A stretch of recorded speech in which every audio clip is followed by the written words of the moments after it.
this is a right to reaction from Ijo Youth Council.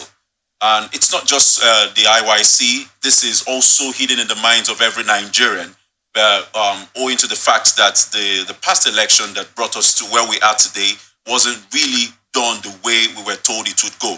Now, this is an agitation coming from the IYC. Is it okay to say that what they are trying to push can make any headway?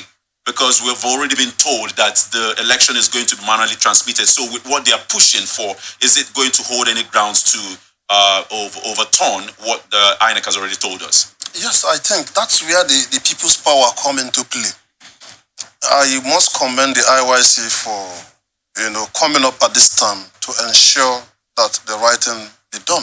Okay. We are all witnesses to the last election, last general election, and in some places where the electronic transmission of results were petitioned for the manual transmission, there were uproars. It gave room for manipulations and all of that. Yeah. It's not as if the electronic transmission of results cannot be manipulated, but the likelihood is not that high compared to the manual transmission of results. So I must commend IYC for coming up at this time before the election to call the attention of INEC chairman, that is Professor Yakubu, and the world to look at what is actually going on.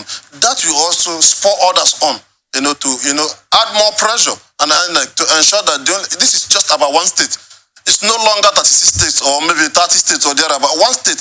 INEC should ensure that they bring all their machineries down to Bayelsa. Everything that has to, ensure that votes are transmitted electronically to give it that credibility that Nigerians have been yearning for. I mean, what does it really take? Why is it difficult for them? Why would INEC always want to make people want to begin to call them bad name? It doesn't take anything for them to transmit election results, electronically, to give it credibility. That is what matters. So that from anywhere from your office, you can monitor what is actually going on. And in real time, that by 2 p.m. voting had ended, the sorting and the counting has taken place, and so candidate A scored like this, and like that has been taken.